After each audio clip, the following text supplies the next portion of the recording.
विद्यार्थी मित्रांनो, या व्हिडिओमध्ये पाहूया आपण बेसिक मॅथ अँड ट्रिक या पुस्तकातील सरळ व्याज आणि चक्रवाढ व्याज या चॅप्टरमधील महत्त्वाची सूत्रे, बेसिक ट्रिक आणि सरळ व्याज चक्रवाढ व्याज यातील फरक. विद्यार्थी मित्रांनो, आपण हे पुस्तक खरेदी केल्यानंतर तुम्हाला नक्कीच जास्तीचे सराव प्रश्नसुद्धा सोडवायला मिळतील. त्याचबरोबर आणखीही काही डीप भाग या पुस्तकामध्ये ॲड केलेला आहे, तोही तुम्ही पाहू शकतात. तर जास्तीत जास्त विद्यार्थ्यांना पण हे पुस्तक घेण्यासाठी शेअर करा आणि सर्व घटक पहिल्या व्हिडिओपासून नक्की पहा. विद्यार्थी मित्रांनो, या व्हिडिओमध्ये पाहूया आपण चक्रवाढ व्याज, सरळ व्याज. सरळ व्याज आणि चक्रवाढ व्याज यांचा सहसंबंध. सुरुवातीला आपण पाहणार आहोत सरळ व्याज आणि त्या संबंधी असलेली सूत्र, चक्रवाढ व्याज, चक्रवाढ व्याजाची संकल्पना, सरळ व्याज आणि चक्रवाढ व्याजामध्ये नेमकं काय फरक असतो, त्याचबरोबर लोकसंख्या वाढीची सूत्र किंवा लोकसंख्या वाढ या संदर्भामध्ये स्पर्धा परीक्षेमध्ये वारंवार प्रश्न विचारले जातात. तर ते प्रश्न कसे सोडवायचे, सराव प्रश्न आणि पोर्टलवरील महत्त्वाचे प्रश्न, या सर्वांचा अभ्यास आपल्याला या आजच्या पिरियडमध्ये करायचा आहे. सगळ्यात महत्त्वाचं म्हणजे सरळ व्याज आणि चक्रवाढ व्याज समजून घेण्यापूर्वी आपल्याला काही संकल्पना लक्षात असणं गरजेचं आहे. जसं की मुद्दल म्हणजे काय,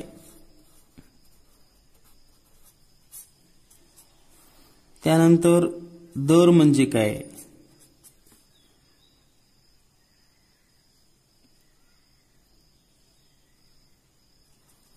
व्याज म्हणजे काय, त्यानंतर कालावधी म्हणजे काय,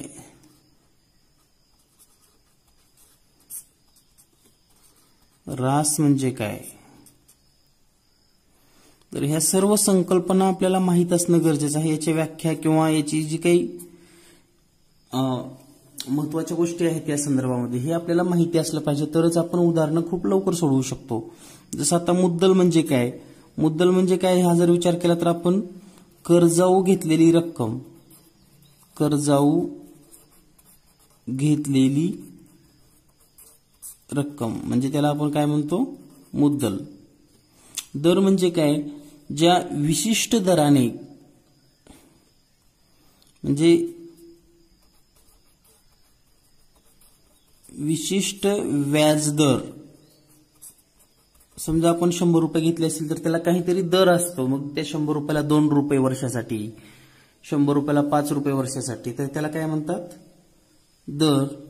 व्याज म्हणजे काय, तर जे काही मुद्दल असतं,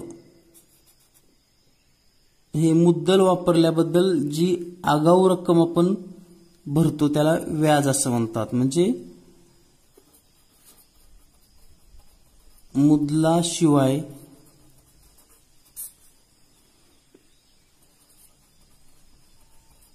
आगाऊ रक्कम भरणे त्याला म्हणायचे व्याज. त्यानंतर कालावधी, कालावधी म्हणजे जेवढ्या वर्षासाठी, म्हणजे किती वर्षासाठी आपण ते कर्ज घेतलेलं आहे किंवा किती वर्षासाठी आपण लोन घेतलेलं आहे त्याला म्हणतात कालावधी. आणि रास म्हणजे काय, तर मुद्दल प्लस व्याज, म्हणजे थोडक्यात मुद्दल आणि व्याज मिळून रास होते. तर या पद्धतीच्या काही संकल्पना आपल्याला माहिती आहेत असं समजूयात आपण आणि सुरुवात करूयात सरळ व्याज आणि सरळ व्याजासंबंधी माहिती घ्यायला किंवा त्याचं सूत्र. तर आत्ताच आपण जी काही माहिती पाहिलेली आहे त्यामध्ये आपल्याला मुद्दल म्हणजे काय माहिती झालेलं आहे, त्यानंतर मुदत म्हणजे काय माहिती झालेलं आहे, मुदत म्हणजेच कालावधी. त्यानंतर दर म्हणजे काय माहिती झालेला आहे, त्यानंतर सरळ व्याज,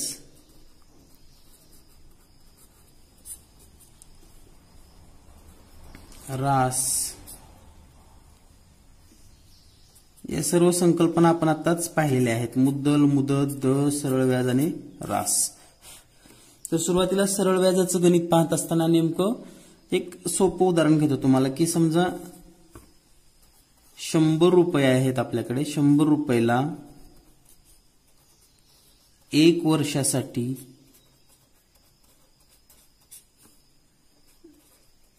10 रुपये व्याज आहे. 100 रुपयाला 1 वर्षासाठी किती रुपये? 10 रुपये व्याज आहे. आता हेच गणित मी या ठिकाणी असं लिहितो, 200 रुपयाला 1 वर्षासाठी, पहा 100 रुपयाला 1 वर्षासाठी किती होते? 10 रुपये व्याज. मग आता 200 रुपयाला 1 वर्षासाठी किती व्याज असेल? 20 रुपये. म्हणजे या ठिकाणी एक गोष्ट लक्षात आली तुमच्या की 100 रुपये मुद्दल होतं, 1 वर्षासाठी व्याजानं घेतलं, त्याला 10 रुपये व्याज आहे.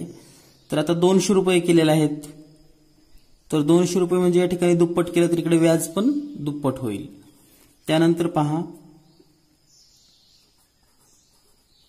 100 रुपयाला 2 वर्षासाठी, तर आता या ठिकाणी 100 रुपयाला 1 वर्षासाठी किती आहे? 10 रुपये. मग 100 रुपयाला 2 वर्षासाठी किती?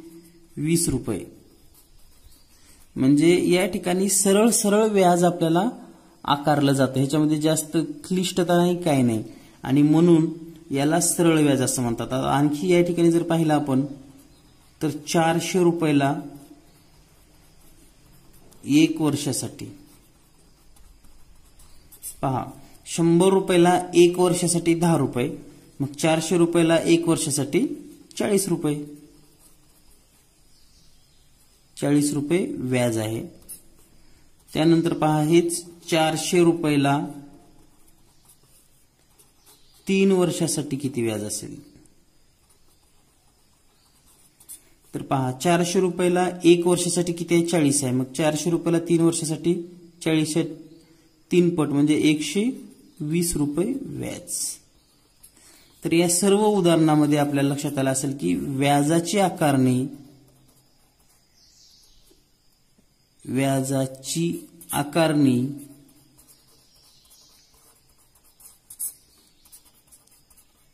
सरळ पद्धतीने केली जाते. म्हणजे सरळ म्हणजे काय, ह्याच्यामध्ये कुठलीही क्लिष्ट पद्धत नाही, काही नाही, सरळ अगदी तोंडी आपण बदलू शकतो.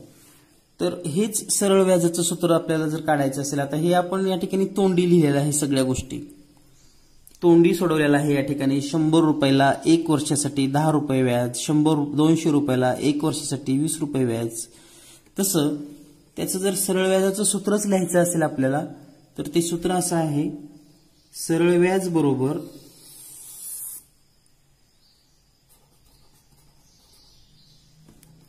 सरळ व्याज बरोबर म गुणिले द गुणिले क भागिले 100. म्हणजे या ठिकाणी ज्या किमती आपण तोंडी काढलेल्या आहेत त्याच सूत्रामध्ये ठेवले तर आपण या पद्धतीने काढू शकतो. सरळ व्याज बरोबर म गुणिले द गुणिले क भागिले 100. तर हे सरळ व्याज काढायचे सूत्र आहे आणि याच्यावरून आपण सूत्र काढू शकतो पुढचं, म्हणजे रास म्हणजेच मुद्दल प्लस व्याज. हे व्याज म्हणजेच हे सरळ व्याज, लक्षात घ्या.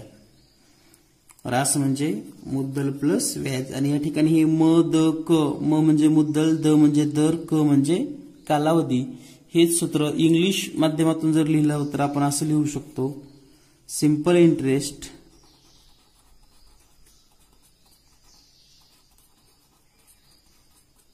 Is equal to PNR upon 100. म्हणजे PNR आणि छेदामध्ये 100. तर या ठिकाणी P म्हणजे प्रिन्सिपल, N म्हणजे नंबर ऑफ इयर्स आणि R म्हणजे रेट. त्यानंतर रासलाच इंग्लिशमध्ये म्हणतात अमाऊंट. अमाऊंट म्हणजेच काय, मग या ठिकाणी सूत्र काय असेल, P प्लस SI. P म्हणजे प्रिन्सिपल, SI म्हणजे सिंपल इंटरेस्ट. तर या ठिकाणी हे सरळ व्याजाचं सूत्र आहे, एकमेव सूत्र आहे सरळ व्याजाचं मूळ, त्यावरून रास काढणे, या पद्धतीचे हे दोन्ही सूत्र आपण या ठिकाणी पाहिलेले आहेत. यानंतर पाहूया आपण चक्राड व्याज या संबंधीचं सूत्र काय आहे नेमकं. तर चक्राड व्याजाचं सूत्र पाहत असताना चक्राड व्याज ही संकल्पना काय आहे हे आपण पाहूयात. चक्राड व्याज नेमकं कुणाला म्हणतात. तर पहा, चक्रवाढ व्याज म्हणजे काय असतं ते आधी संकल्पना पाहूयात. सरळ व्याज आणि चक्रवाढ व्याजामध्ये काय फरक आहे. तर सरळ व्याजचा जर विचार केला, सरळ व्याज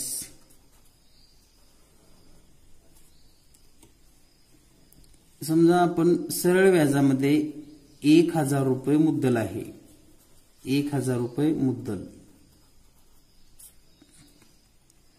त्याला 10% दराने जर व्याज असेल, 10% दराने व्याज म्हणजे 100 रुपयाला 10 रुपये एका वर्षाला. तर या ठिकाणी पहिल्या वर्षी काय होईल पहा, फर्स्ट इयर म्हणजे 1 वर्ष झाल्यानंतर ह्याचं व्याज किती होईल, 100 रुपयाला 10%. म्हणजे हे 10%चा अर्थ असा असतो की दर साल दर शेकडा, म्हणजे 100 रुपयाला एका वर्षाला 10 रुपये. मग 1000 रुपयाला एका वर्षाला किती होतील, 100 रुपये हे काय होईल, व्याज. पुन्हा दुसऱ्या वर्षाला काय होईल, मग सेकंड इयर, हे पहिल्या वर्षीचं व्याज झालं. दुसऱ्या वर्षी पण 100 रुपये व्याज. त्यानंतर तिसऱ्या वर्षाचं व्याज केलं तर किती होईल, तर तिसऱ्या वर्षी पण 100 रुपयेच व्याज. म्हणजे या ठिकाणी सरळ व्याजामध्ये जे मुद्दल आहे सुरुवातीचा 1000 रुपये, त्याला 10% दराने दर वर्षी तेवढंच व्याज आपल्याला द्यावं लागतं. म्हणजे या ठिकाणी सरळ आणि सोप्या पद्धतीनं, सरळ याला नावच का दिलंय सरळ, तर या ठिकाणी सरळ पद्धत आहे, याच्यामध्ये कुठल्याही खोचक बाबी नाही, तर याला म्हणायचे सरळ व्याज. आणि हेच आता चक्रवाढ व्याजामध्ये काय होतं पहा. चक्रवाढ व्याज यामध्ये काय संकल्पना आहे ते तर आधी समजून घेऊयात आपण. हेच 1,000 रुपये आपण चक्रवाढ व्याजाने दिलेले आहेत. 1,000 रुपये मुद्दल 10% दराने. तर आता पहिल्या वर्षी 1,000 रुपयाला 10% दराने पहिल्या वर्षी जे व्याज असतं ते 100 रुपयेच लागतं.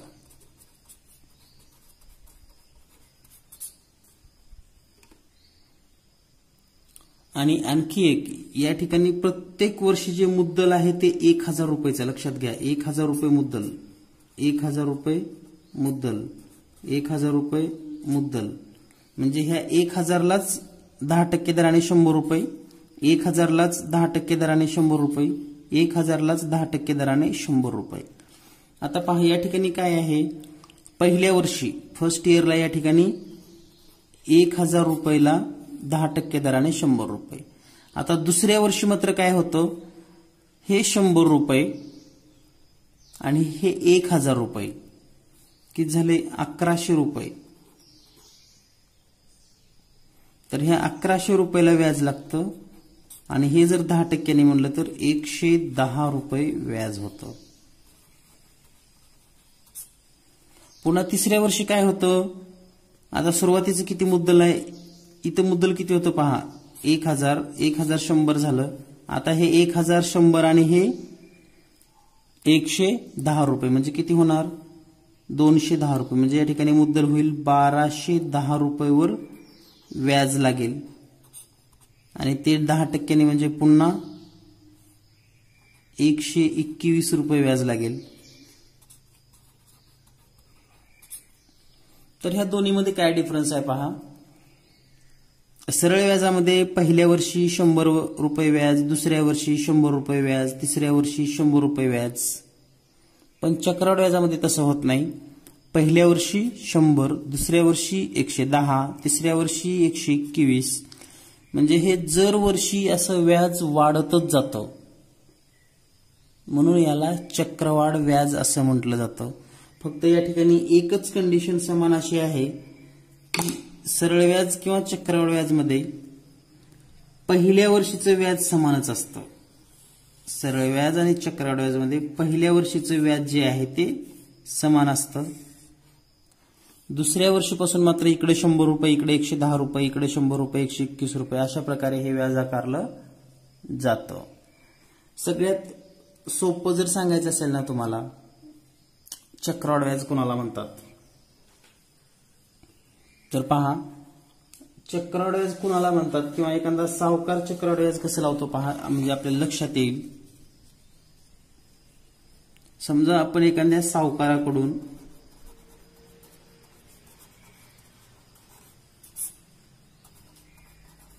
1,00,000 रुपये 5% दराने घेतले.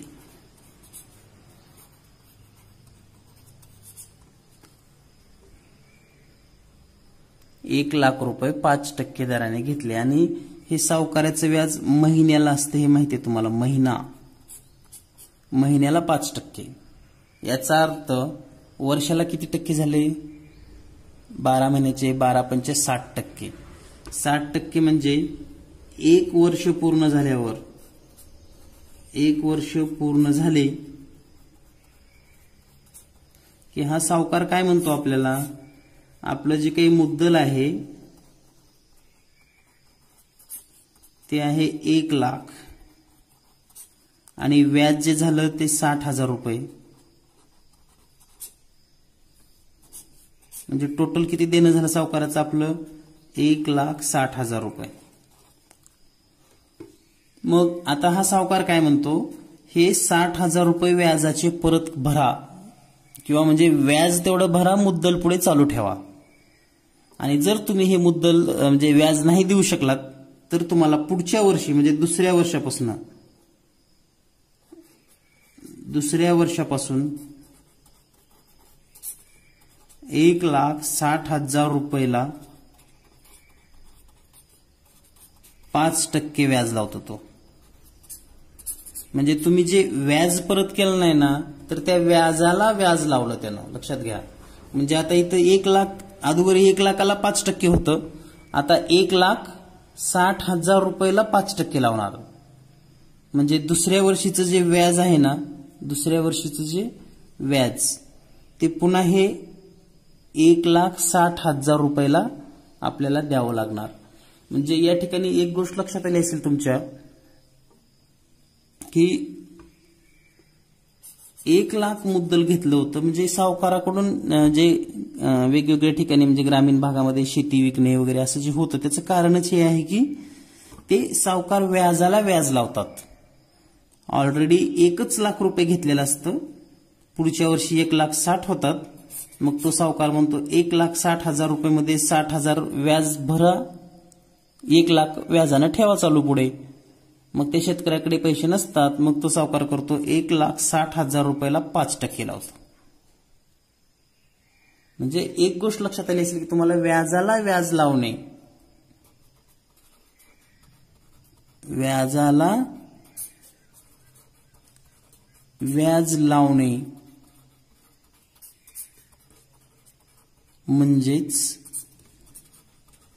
चक्रवाढ व्याज होय.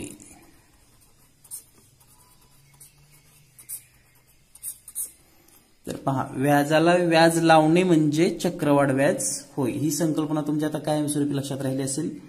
चक्रवाढ व्याज म्हणजे काय? व्याजाला व्याज, मिळालेलं व्याज मुद्दलामध्ये प्लस करायचं. ह्या ठिकाणी हे मुद्दल असतं सुरुवातीचं,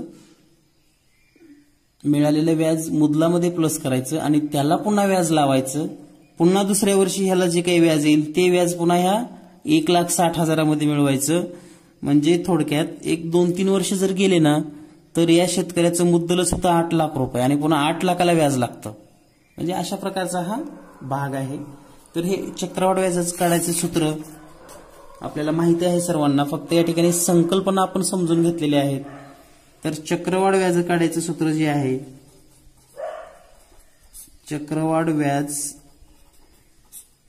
तर या ठिकाणी चक्रवाढ व्याज काढायचं सेपरेट सूत्र नाही, तर चक्रवाढ व्याजाने रास, डायरेक्ट या ठिकाणी रासच निघते.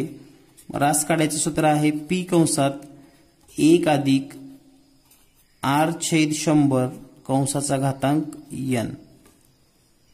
म्हणजे हे जे सूत्र आहे ते डायरेक्ट या ठिकाणी P म्हणजे मुद्दल, R म्हणजे रेट, n म्हणजे नंबर ऑफ इयर. तर A बरोबर, A म्हणजेच अमाऊंट, अमाऊंट बरोबर P कंसात 1 अधिक R/100 आणि कंसाचा घातांक n. तर हे सूत्र आहे. आणि या ठिकाणी एक गोष्ट लक्षात आली असेल तुमच्या, सरळ व्याजामध्ये जर आपण हे सूत्र पाहिलं तर सुरुवातीला आपण सिंपल इंटरेस्ट काढतो आणि मग आपण रास, त्यालाच आपण इंग्लिशमध्ये अमाऊंट असं म्हणतो, नंतर अमाऊंट काढतो, मुद्दल अधिक व्याज करून. परंतु या गणिताचा जर विचार केला चक्रवाढ व्याजामध्ये, तर याचं जे सूत्र आहे, तर या सूत्रामध्ये डायरेक्ट रासच काढली जाते. म्हणजे या ठिकाणी वेगळं व्याज आणि मग पुन्हा प्लस करायची गरज नाही, डायरेक्ट या ठिकाणी रास निघते.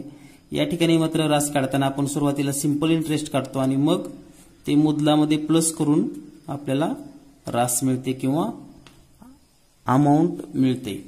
तर या पद्धतीने हे दोन सूत्र आहेत आणि या सूत्रावरच सर्व गणितं सोडवली जातात. तर या ठिकाणी सराव उदाहरण आपण घेऊयात. म्हणजे सराव उदाहरणं घेतल्यानंतर आपल्याला आणखी क्लिअर होईल आणि चांगल्या पद्धतीने तुम्ही हे प्रश्न सोडवू शकाल. चला तर पाहूया मग. सरळ व्याज चक्रवाढ व्याजामधला तर फरक आपण पाहिलेला आहेच आताच. तर यावर जास्त माहिती न घेता लक्षात आलं असेल तुम्हाला की फरक काय असतो सरळ व्याज आणि चक्रवाढ व्याजातला. एक उदाहरण घेऊया तरी यासाठी सोपं अगदी. समजा मुद्दल 5,000 रुपये आहे आणि व्याजाचा दर 10% आहे. तर पाहूयात आपण हे सरळ व्याज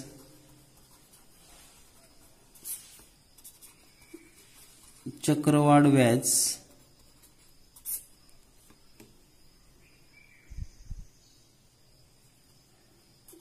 तर सरळ व्याज आणि चक्रवाढ व्याज समजा फर्स्ट इयर म्हणजे पहिले वर्ष काय होईल.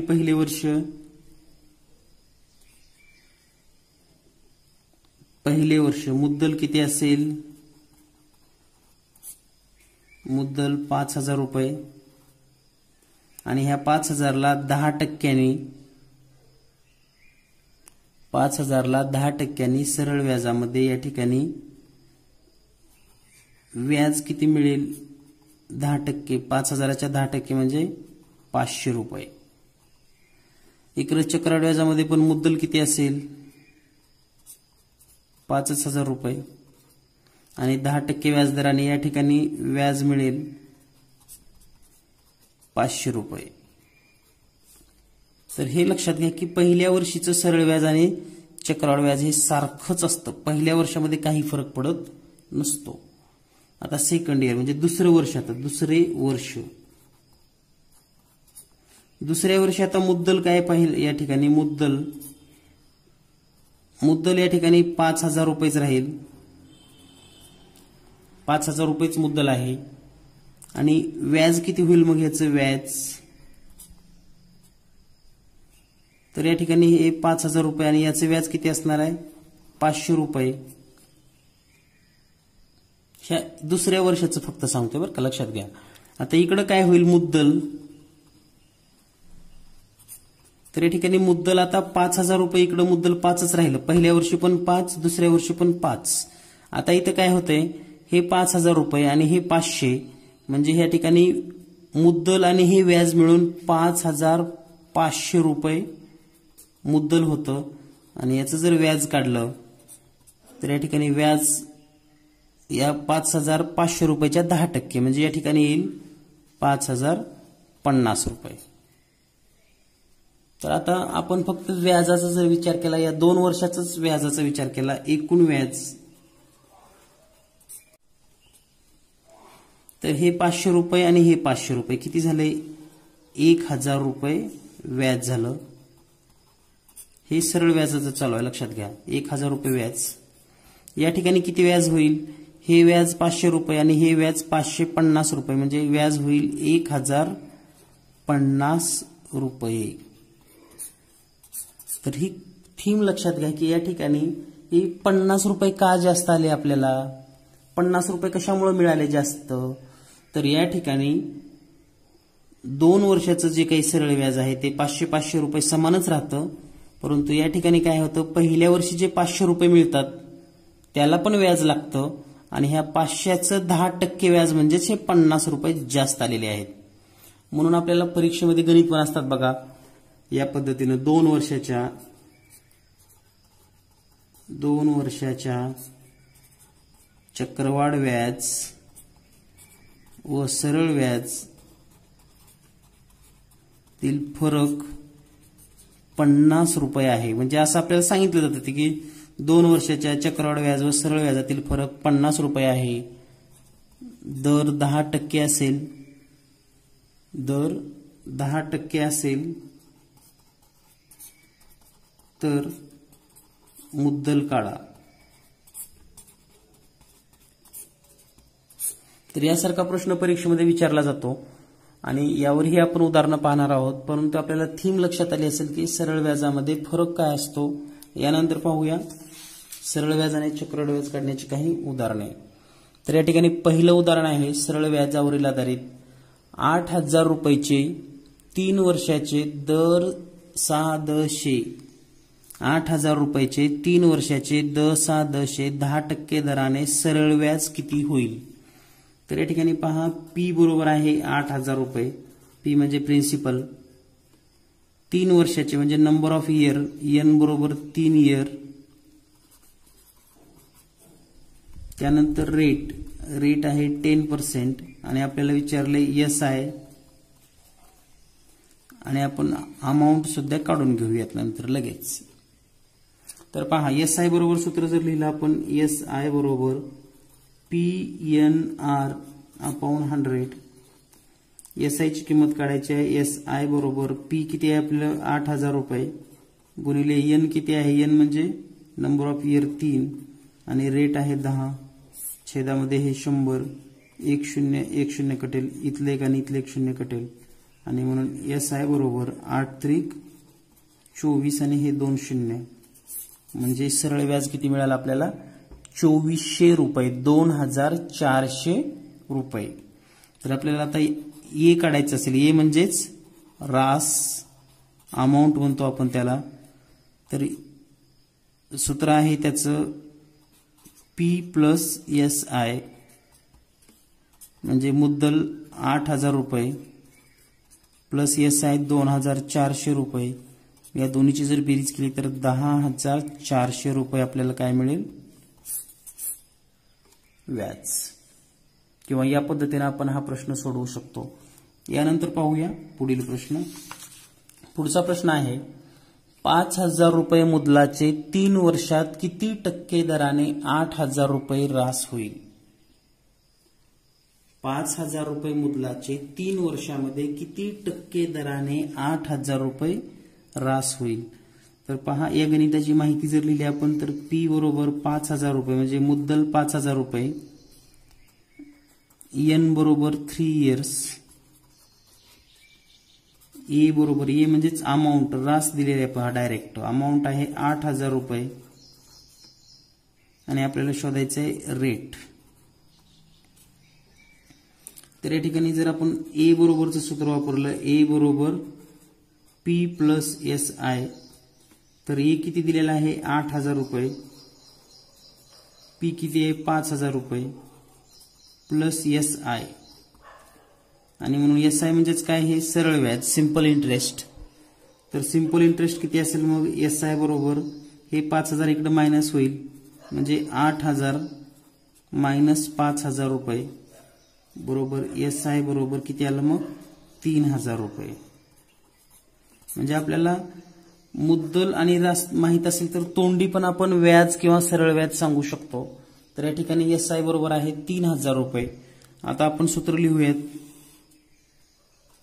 एस आय बरोबर PNR भागिले 100. एस आय ची किंमत माहिती आपल्याला हे सरळ व्याज आहे 3,000 रुपये बरोबर पी म्हणजे मुद्दल 5,000 रुपये गुणिले नंबर ऑफ इयर 3 आणि गुणिले रेट आपल्याला शोधायचा आहे छेदामध्ये 100. तर हे 2 शून्य कटतील आणि हे 2 शून्य कटतील म्हणजे या ठिकाणी असं राहील 3,000 बरोबर 50 गुणिले 3 गुणिले आर.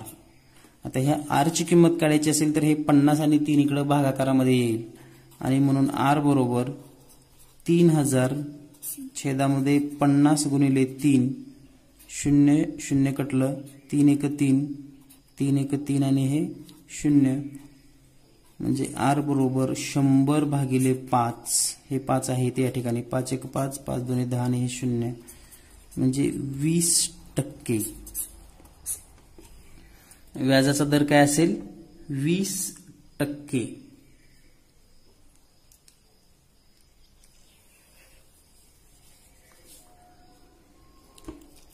यानंतर पाहूया पुढील प्रश्न.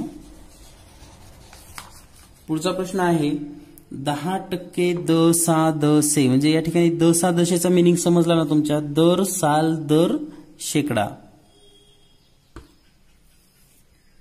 दराने किती वर्षात 12,000 रुपये मुदलावर 4,000 रुपये सरळ व्याज होईल. तर या ठिकाणी सरळ सरळ माहिती दिलेली आहे. रेट दिलेला आहे 10%. 12,000 रुपये मुदलावर म्हणजे या ठिकाणी पी दिलेला आहे 12,000 रुपये. त्यानंतर SI सरळ व्याज दिलेला आहे 4,000 रुपये. आणि आपल्याला विचारले किती दराने, म्हणजे आपल्याला या ठिकाणी किती वर्षामध्ये विचारले. 10% दराने किती वर्षामध्ये. या ठिकाणी एन काढायचं आपल्याला, नंबर ऑफ इयर. तर सूत्र तेच आहे प्रत्येकासाठी. SI बरोबर PNR भागिले 100.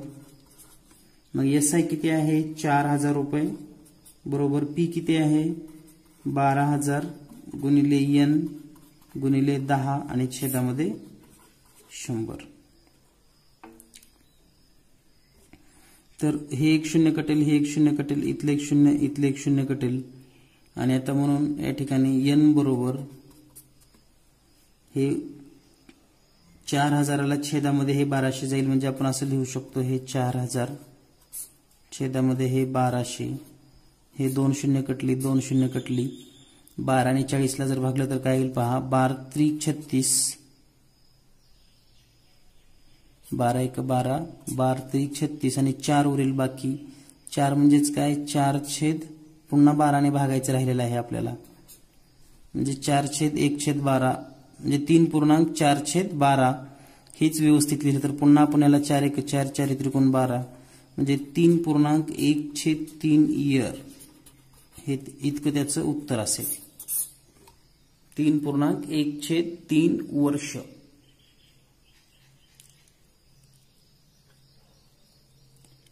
यानंतर पाहूया पुढचा प्रश्न. पुढचा प्रश्न आहे कोणत्या दराने एक रक्कम 20 वर्षात दुप्पट होईल. कोणत्या दराने एक रक्कम 20 वर्षात दुप्पट होईल. तर यासाठीचे सूत्र तुम्हाला सांगणार आहे. जर आपल्याला असं कोणत्या दराने वगैरे जर दुप्पट विचारलं किंवा तिप्पट होईल, चौपट होईल, पाचपट होईल, कोणत्या दराने, तर त्यासाठी एक 2 सूत्र लक्षात ठेवा. 2 म्हणजे सूत्र एकच आहे, फक्त त्याचं वेगळं रूप आहे. तर वर्ष जर काढायचे असतील आपल्याला, वर्ष तर पट वजा 1 गुणिले 100 छेदामध्ये दर. म्हणजे तुम्हाला या ठिकाणी पहा आता कोणत्या दराने एक रक्कम 20 वर्षात दुप्पट होईल. तर या सूत्रामध्ये पट, वर्ष आणि दर ह्या तिन्हीचा संबंध येतो, हे लक्षात ठेवा. वर्ष, पट आणि दर. मग या ठिकाणी आता वर्ष दिले, हेच वर्ष इकडे आणि वर्ष भागाकारामध्ये दर इकडे घेतलं तर दुसरं सूत्र तयार काय होईल. हे झालं पहिलं सूत्र तयार. आता दुसरं काय होईल. दर बरोबर पट वजा 1 गुणिले 100 आणि छेदामध्ये येईल वर्ष. म्हणजे ह्या दोन्हीची फक्त जागा एकमेकाच्या ठिकाणी बदललेली आहे. आपण दर इकडे घेतला, वर्ष इकडे घेतलं. तर हे 2 सूत्र लक्षात ठेवा, कारण या 2 सूत्रावर वारंवार परीक्षेमध्ये प्रश्न विचारले जातात. तर या ठिकाणी जो वरचा प्रश्न आपल्याला दिलेला आहे, कोणत्या दराने एक रक्कम 20 वर्षात दुप्पट होईल. म्हणजे या ठिकाणी दुप्पट म्हणजे पट किती सांगितलेला आहे, पट 2 सांगितलेला आहे, 2 पट होईल. आणि 20 वर्ष दिलेला आहे, वर्ष किती आहेत 20. मग आपल्याला सूत्र लिहावं लागेल, दर काढायचं. दर बरोबर पट वजा 1 गुणिले 100 आणि छेदामध्ये वर्ष. या ठिकाणी किमती घेऊयात. पट म्हणजे 2 पट, 2 वजा 1 गुणिले 100 आणि छेदामध्ये वर्ष किती आहेत हे 20. त्यानंतर काय होईल पहा, 2 मधून 1 गेलं, 1 गुणिले 100 आणि छेदामध्ये 20, 20 एक 20, 20 5 100 म्हणजेच 5% इतका दर असेल. दर किती असेल 5%. तर अगदी सहज लक्षात ठेवण्यासारखं सूत्र आहे. याला जास्त पाठांतराची पण गरज नाही, अगदी सोपं सूत्र आहे. तर यानंतर पाहूया पुढील प्रश्न. पुढचा प्रश्न आहे 20% दशांश दराने एक रक्कम 4 पट होण्यासाठी किती वर्ष लागतील. आणि हे जे सर्व उदाहरणं आहेत ना या ठिकाणी हे सर्व सरळ व्याजावर आधारित आहेत, लक्षात ठेवा, सरळ व्याज. तर या ठिकाणी सांगितलेलं आहे 20% दशांश दराने एक रक्कम 4 पट होण्यासाठी किती वर्ष लागतील. म्हणजे या ठिकाणी दर दिलेला आहे तो आहे 20%, पट सांगितलेले आहे, पट किती आहे 4 पट आहे, आणि आपल्याला विचारलेत वर्ष, वर्ष किती. तर सूत्राचा जर वापर केला आपण तर या ठिकाणी असं लिहू शकतो, वर्ष बरोबर पट वजा 1 गुणिले 100 आणि छेदामध्ये दर. तर पट आहे 4 वजा 1 गुणिले 100 आणि दर आहे 20. म्हणजे 4 मधून 1 गेलं 3 गुणिले 100 छेदामध्ये 20. 20 × 20, 20 × 5 = 100 आणि 3 आणि 5 चा जर गुणाकार केला तर 15 वर्ष. तर या ठिकाणी 15 वर्ष लागणार आहेत 20% दराने एक रक्कम 4 पट होण्यासाठी. मग रक्कम कोणतीही असली तरी हे वर्ष बरोबरच असतात. यानंतर पाहूया पुढचा प्रश्न.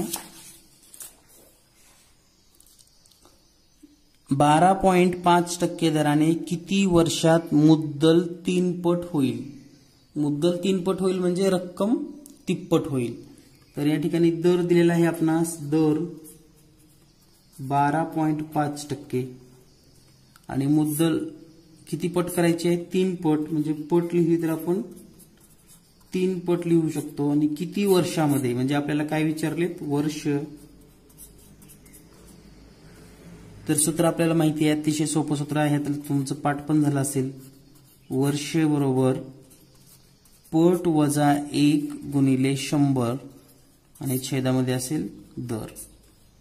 या ठिकाणी पट आहे 3 वजा 1 गुणिले 100 आणि छेदामध्ये 12.5. तर या ठिकाणी 2 गुणिले 100 छेदामध्ये. आता एक 12.5 जर तुम्हाला पॉईंट घालवायचं असेल तर वर पण 10 न गुणा आणि खाली पण 10 न गुणलं तर हे होईल 125. म्हणजे पॉईंट जाईल अंशाला आणि छेदाला. जर 10 न गुणलं तर छेदामधलं पॉईंट जाईल आणि अंशाला 10 तसंच राहील. तर या ठिकाणी बघूयात आता 25 चा पाडा बसतो. 25 5 125, 25 चोक 100, 5 1 5, 5 2 10. म्हणजे या ठिकाणी शिल्लक राहिलं 2 गुणिले 4 गुणिले 2, 2 गुणिले 4 गुणिले 2 आणि हा गुणाकार केल्यानंतर 2 चोक 8, 8 2 16. म्हणजे या ठिकाणी उत्तर येईल आपलं 16 इयर. 16 वर्ष लागणार आहेत आपल्याला 12.5% दराने मुद्दल 3 पट होण्यासाठी 16 वर्षाचा कालावधी लागेल. यानंतर पाहूया पुढील प्रश्न. हा एक प्रश्न अतिशय महत्वाचा आहे, कारण या प्रश्नामध्ये बऱ्याच विद्यार्थ्यांना मुद्दल काढणे, दर काढणे यामध्ये थोडी शंका येते. तर पाहूयात. सरळ व्याजाने 2 वर्षाची रास 2800 रुपये व 5 वर्षाची रास 4000 रुपये असेल तर मुद्दल व व्याजाचा दर शोधा. तर गणित अतिशय सोपं आहे. तर हा प्रश्न सोडवत असताना आपल्याला एक गोष्ट लक्षात येईल की या ठिकाणी सरळ व्याजाने म्हटलेलं आहे. सरळ व्याजाने म्हणजे काय, दरवर्षीचे व्याज हे समानच असतं. तर 2 वर्ष 2 इयरची रास किती आहे 2800 रुपये आणि 3 इयर म्हणजे 3 वर्षाची रास किती आहे 4000 रुपये. हा फरक का पडला सांगा मला. तुम्हाला लक्षात आलं का. 2 वर्षाला 2800 रुपये आणि 4 वर्षाला 5 वर्षाला 5 वर्षाची रास आहे 4000 रुपये. तर 2 वर्षाला 2800 रुपये 5 वर्षाला 4000 रुपये. हा फरक का पडला तर या दोन्हीमध्ये काय फरक आहे तर या ठिकाणी 2 वर्षाचं व्याज मिसळलंय मुद्दलामध्ये आणि या ठिकाणी 5 वर्षाचं व्याज मिसळलंय. म्हणजे या ठिकाणी जर आपण असं लिहिलं 3 वर्षाचे व्याज बरोबर, तर हे 4000तून 2800 मायनस करा तर तुम्हाला मिळेल 1200 रुपये व्याज. किती वर्षाचं व्याज आहे? 3 वर्षाचं व्याज. हे 1200 कुठून आलं लक्षात आलं का तुम्हाला? पहा, 2 वर्षाची रास होती 2800 रुपये, 5 वर्षाची रास आहे 4000 रुपये. म्हणजे या दोन्हीमध्ये काय फरक आहे तर 3 वर्षाचं व्याज जास्त आहे म्हणून रास वाढलेली आहे. तर 3 वर्षाचं व्याज किती आलं? 1200 रुपये.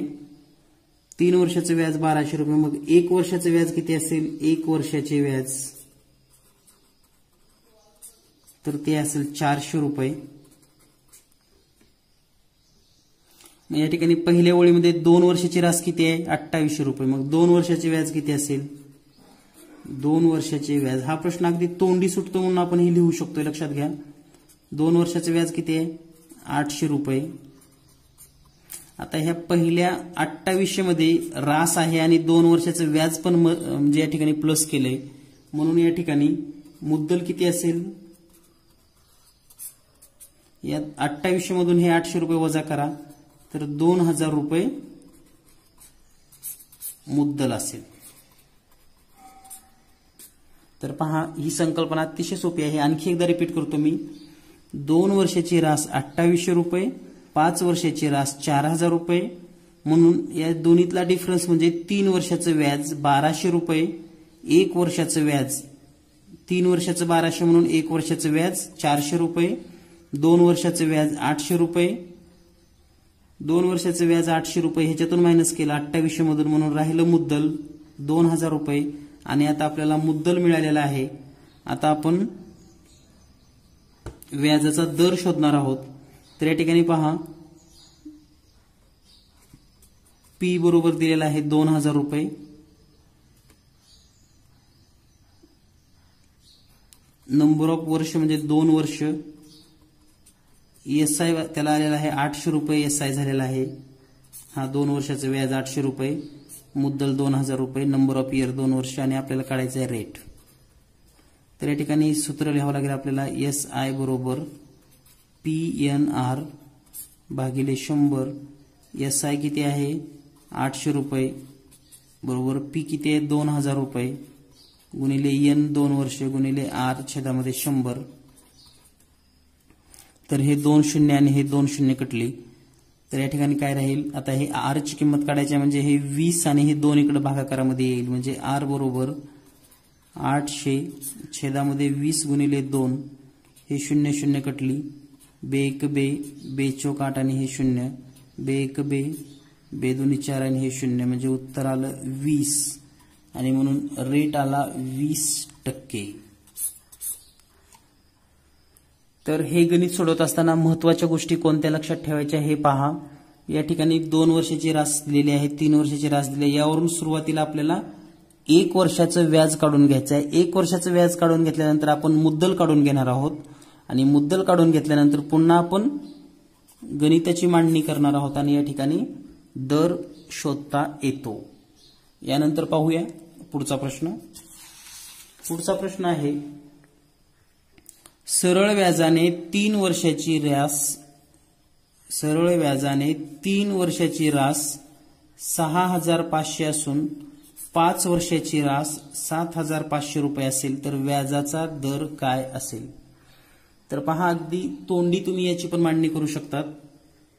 3 वर्ष ची रास बरोबर 6500 रुपये, 5 वर्ष त्याची रास 7500 रुपये. यामध्ये जो फरक आहे म्हणजे 2 वर्षाचं व्याज, 2 वर्षाचे व्याज, 2 वर्षाचे व्याज ही ओळ का लिहिली? कारण हे 3 वर्षाची रास आहे, 5 वर्षाची रास आहे. या दोन्हीतला फरक म्हणजे 2 वर्षाचं व्याज असणार आहे. म्हणून या ठिकाणी 2 वर्षाचं व्याज असेल 1000 रुपये. म्हणजे 7500 मधनं 5500 वजा केले 1000 रुपये व्याज हे 2 वर्षाचं असेल. आता 2 वर्षाचं व्याज 1000 रुपये म्हणून एका वर्षाचं व्याज किती आहे 500 रुपये.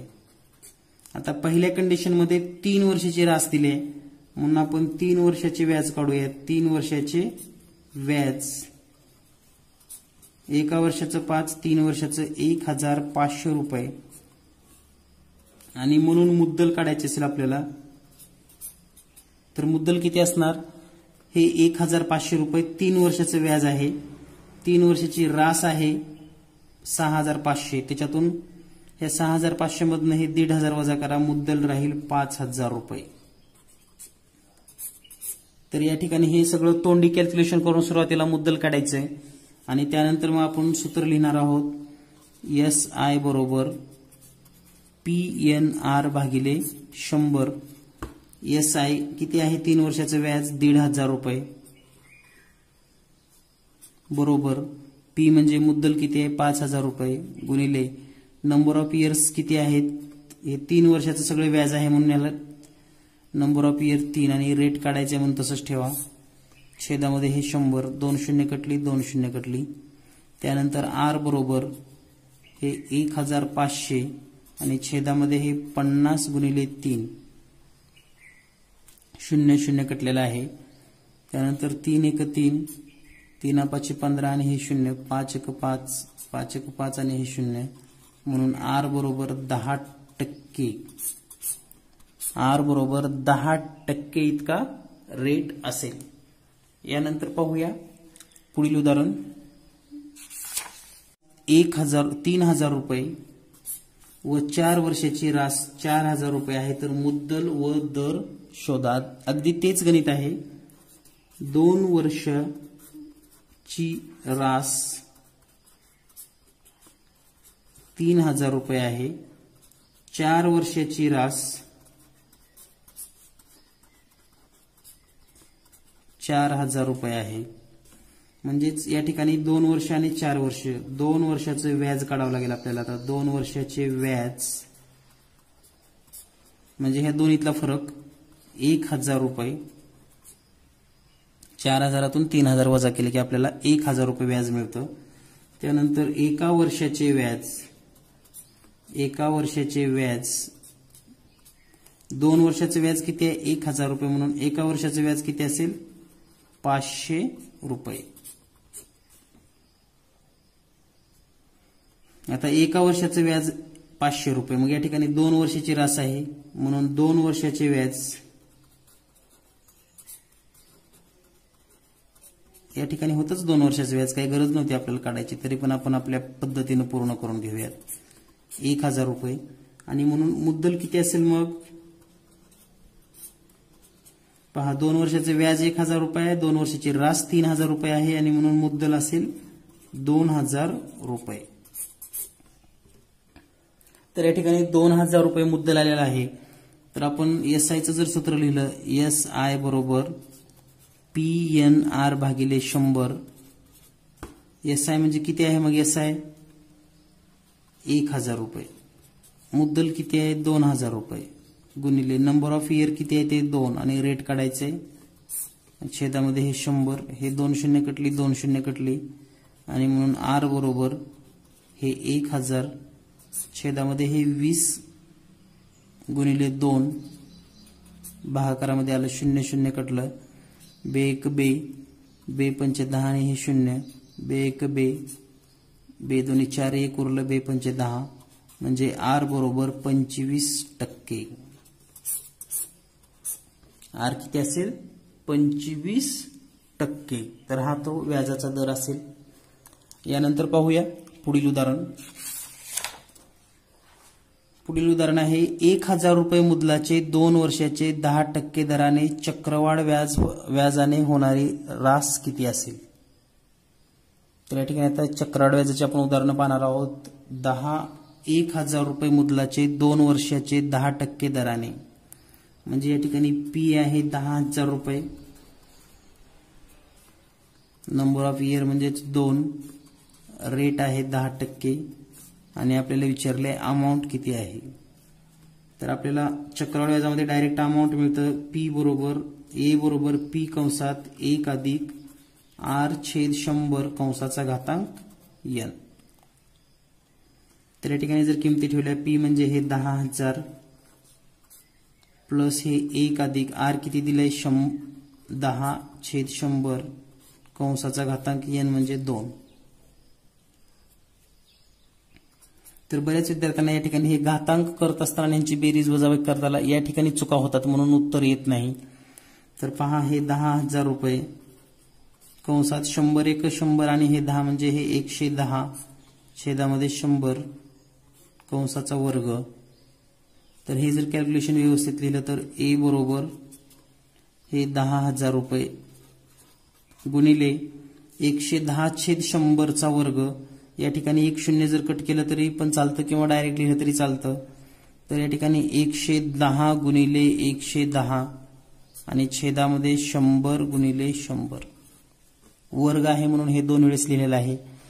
तर पहा जेवढे शून्य आपल्याला कट करता येतात तेवढे कट करूयात. हे 2 शून्य कटली, हे 2 शून्य कटली, हे 2 शून्य आणि हे 2 शून्य म्हणजे ए बरोबर 110 गुणिले 110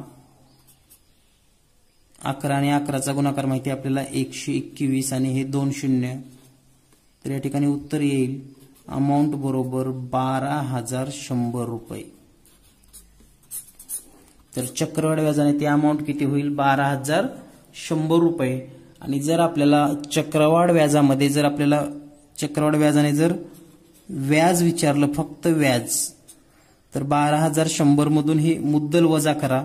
12,100 मधून 10,000 गेले म्हणजे 2,100 रुपये इतकं चक्रवाढ व्याज राहिलेलं आहे.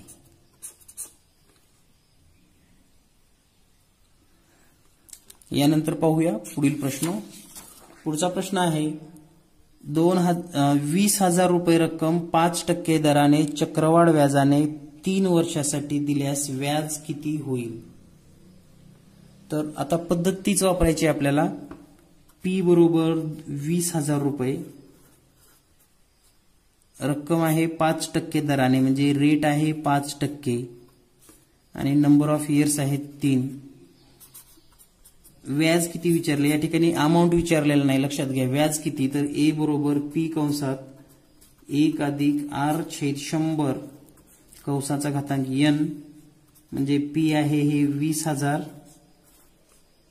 कंसात 1 अधिक 5/100 कंसाचा घातांक 3 हे 20,000 100 एक 100 आणि हे 5 म्हणजे 105/100 कंसाचा घातांक 3. या ठिकाणी असं लिहिता येईल आपल्याला हे 20,000 गुणिले 105/100 गुणिले 105/100 गुणिले 105/100 कारण या ठिकाणी 3 वेळेस घातांक दिलेला आहे. तर या ठिकाणी हे 2 शून्य कटतील, हे 2 शून्य कटतील, पुन्हा हे 2 शून्य आणि हे 2 शून्य कटतील म्हणजे या ठिकाणी काय शिल्लक राहील पहा 2 गुणिले 105 गुणिले 105 गुणिले 105. तर या ठिकाणी हे 2 गुणिले 105 गुणिले 105 गुणिले 105 आणि छेदामध्ये आहे 100. तर हा गुणाकार सोपा करत असताना आपण आपल्या पद्धतीनेच हा गुणाकार करावा लागतो. या ठिकाणी कुठलीही ट्रिक नसते. तर या ठिकाणी 2 गुणिले जर 100चा विचार केला 105चा विचार केला तर या ठिकाणी याचा गुणाकार येईल 2 न गुणल्यानंतर हे 105 गुणिले 2 म्हणजे 210 गुणिले आता 105 गुणिले 105 एकक स्थानी 5 असल्यामुळे या ठिकाणी 5चा वर्ग 25 आणि 10च्या पुढची संख्या 11 110 म्हणजे या ठिकाणी येईल 110 10 गुणिले 11 छेदामध्ये असेल हे 100. तर या ठिकाणी आता पुन्हा आपल्याला काय करावं लागेल ह्या 1 शून्य आणि 1 शून्य कटला समजूयात आपण. 10 जर ह्याला भागायचं झालं तर पुन्हा या ठिकाणी दशांश चिन्ह येणार आहे म्हणून आपण हे 10 असंच ठेवूयात. तर हे 21 गुणिले 11,025 छेदामध्ये 10 असंच ठेवूयात आणि आता हे 21 न ह्या सगळ्याला डायरेक्ट गुणूयात. तर 21 5 5 दर्शेला 5 हाच्याली 10 21 दोन्ही 42 आणि 10 52 52 ला 2 हाच्याली 5 21 0 0 आणि 5 हे 5 आलं त्यानंतर 21 1 हातच्याली 2, 21 आणि 2 23 आणि छेदामध्ये 10. 10 म्हणजे आता फक्त एक इथे पॉईंट द्यायचा आहे म्हणून उत्तर असेल 23,152.5 रुपये. तर हे काय आलेलं आहे 23,152.5. तर ही आहे रास. मुद्दल किती आहे 2,000 रुपये. तर हे 2,000 याच्यातून जर वजा केलं तर तुम्हाला चक्रवाढ व्याज मिळेल आणि हे व्याज आहे 23,150.5 मधनं 20,000 रुपये वजा करा, शिल्लक राहील 3,152.5 रुपये. तर हे असेल चक्रवाढ व्याजाने होणारे 3 वर्षासाठीचं व्याज. यानंतर पाहूया पुढील प्रश्न. या ठिकाणी पुढचा प्रश्न आहे 6माही आकारणीने 5,000 रुपयाचे 10% दराने 2 वर्षाची रास किती रुपये होईल. तर या ठिकाणी खूप महत्वाचा प्रश्न आहे 6माही आकारणी. 6माही आकारणी याचा अर्थ असा आहे की 6 महिन्याला त्याचे टप्पे असतात. तर या ठिकाणी माहिती काय दिली आहे पहा. सुरुवातीला आपण पी बरोबर लिहूया 5,000 रुपये, त्यानंतर रेट दिलाय 10% आणि नंबर ऑफ इयर्स दिले 2 आणि आपल्याला विचारले अमाऊंट रास किती आहे. तर या सर्वावरून आपल्याला एक लक्षात येईल की आपल्याला 6माही टप्पे करायचे. 6माही टप्पे करायचे म्हणजे यामध्ये चेंजेस असे करावे लागतील. पी बरोबर हे 5,000 रुपये असंच राहील. 6माही हा रेट वर्षाचा असतो. हा रेट कसा असतो पर इयर असतो. तो 6माही करायचा असेल तर रेट होणार 5. आता नंबर ऑफ इयर किती आहे या ठिकाणी 2 वर्ष, परंतु 6 महिन्याचे टप्पे करायचे म्हणून एन किती होणार. आता 2 वर्षामध्ये 6 महिन्याचे किती टप्पे आहेत 4 आणि मग ए बरोबर आपल्याला शोधायचं आहे. तर या पद्धतीने आपल्याला हे सोडवायचं आहे. तर या ठिकाणी डायरेक्ट जर आपण असं लिहिलं अमाऊंट बरोबर 5,000 रुपये इन ब्रॅकेट 1/r किती आहे मग 5 छेदामध्ये 100 आणि कंसाचा घातांक येईल n म्हणजे 4. तर आपल्याला बदल काय करायचा आहे बघा. 6माही आकारणी सांगितल्यानंतर दर जो आहे तो निम्मा करायचा आहे आणि वर्ष जे आहेत ते दुप्पट करायचे. हे खूप कॉन्सन्ट्रेट करायचं आहे कारण हे जर आपलं चुकलं तर पुढचं काही कॅल्क्युलेशन बरोबर येत नाही. तर या ठिकाणी हे पुन्हा सोडवलं तर हे 5,000 रुपये कंसात 100 1 100 आणि 5 म्हणजे हे 105/100 त्याचा घातांक 4. मग पुढे काय होईल पहा 5,000 गुणिले 105 गुणिले 105 गुणिले 105 गुणिले 105 आणि छेदामध्ये हे 100 गुणिले 100 गुणिले 100 गुणिले 100. तर जेवढे शक्य आहेत तेवढे शून्य मी कट करतो. हे 2 शून्य आणि हे 2 शून्य, हे 1 शून्य, हे 1 शून्य. तर या ठिकाणी आता भागाकार करत बसण्यापेक्षा या ठिकाणी सोप्या पद्धतीने कसं लवकर उत्तर येईल पाहूया. तर हे 5 जशाला तसं गुणिले हे 105 गुणिले 105 म्हणजे किती 110/25 गुणिले 110/25 आणि छेदामध्ये हे 10 हे 100 आणि हे 100 असंच लिहूया आपण 10 गुणिले 100 गुणिले 100. कारण या ठिकाणी गुणाकार केला की पुन्हा अजून हे लवकर म्हणजे होत नाही कॅल्क्युलेशन. तर या ठिकाणी जर आपण विचार केला यांचा गुणाकार करायचा तर हा गुणाकार मी कॅल्क्युलेटर करून आता डायरेक्ट लिहितो कारण इतका वेळ नाही. आणि गुणाकार करायचा असेल तर मग ह्या 2 संख्या घ्याव्या लागतील, त्यांचा गुणाकार करावा लागेल, त्यानंतर 5 पण त्याला गुणावं लागेल आणि मग हे सगळे पॉईंट आपण देऊ शकतो. तर हा गुणाकार मी कॅल्क्युलेटर करून या ठिकाणी लिहित आहे. तर या ठिकाणी हा गुणाकार आलेला आहे 6,0,7,7,5,3,125 आणि पहा या ठिकाणी किती शून्य आहेत 1 2 3 4 5 म्हणजे 1 2 3 4 5 या ठिकाणी पॉईंट दिलं तर हे उत्तर राहील 6,077 पॉईंट. या ठिकाणी आता 53 पुढचं सगळं लिहिण्यापेक्षा हे 54 रुपये करूयात म्हणजे ही आली आपली रास. तर रास किती असेल मग RES 6,077.54 रुपये. तर आपलं मुद्दल होतं 5,000 रुपये आणि सहामाही आकारणीने आपल्याला ही रास काढावी लागलेली आहे.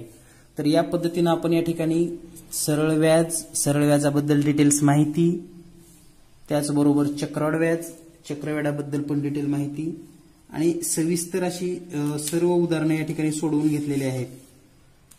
तर या ठिकाणी सगळ्यात महत्त्वाचं म्हणजे चक्रवाढ व्याज काढायची सूत्र पण आपण पाहिलेलं आहे. तर आजच्या पिरियडमध्ये आपण इथंच थांबूयात. आपण उद्याच्या पिरियडमध्ये घेणार आहोत, म्हणजे पुढच्या पिरियडमध्ये नेक्स्ट पिरियडमध्ये आपल्याला घ्यायचं आहे. त्यामध्ये चक्रवाढ व्याज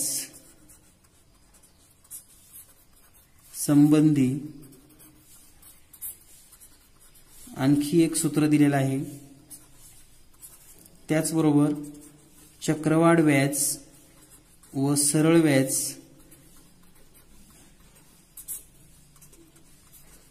दोन वर्षाच्या व्याजातील फरक दिल्यास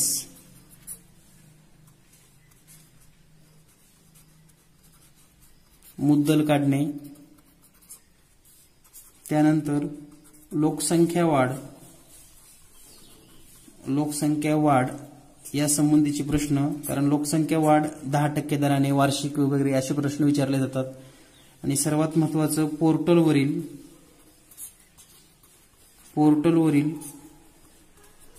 15 पेक्षा जास्त प्रश्न जे की जशाला तसे पोर्टलवर विचारण्यात आले होते त्या सर्व प्रश्नांचं स्पष्टीकरण हे आपण नेक्स्ट व्हिडिओमध्ये पाहणार आहोत. तर या व्हिडिओमध्ये तुम्हाला बेसिक फक्त आपण क्लिअर केलेला आहे आणि 2 सूत्राचा उपयोग कसा करून गणित सोडवायची याबद्दल माहिती घेतलेली आहे. भेटूया पुढच्या व्हिडिओमध्ये. धन्यवाद. Thank you very much.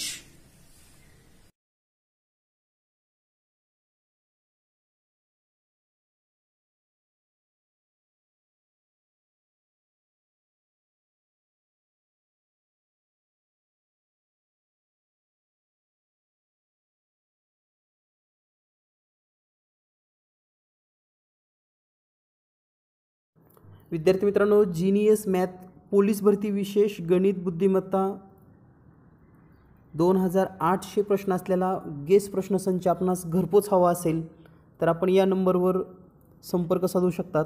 त्याचबरोबर नवोदय प्रवेश परीक्षा, स्कॉलरशिप 5वी, स्कॉलरशिप 8वी, मार्गदर्शिका किंवा इतर प्रश्नसंचासाठी नक्की संपर्क करा. तुम्हाला घरपोच सर्व पुस्तके मूळ किमतीमध्ये दिले जातील.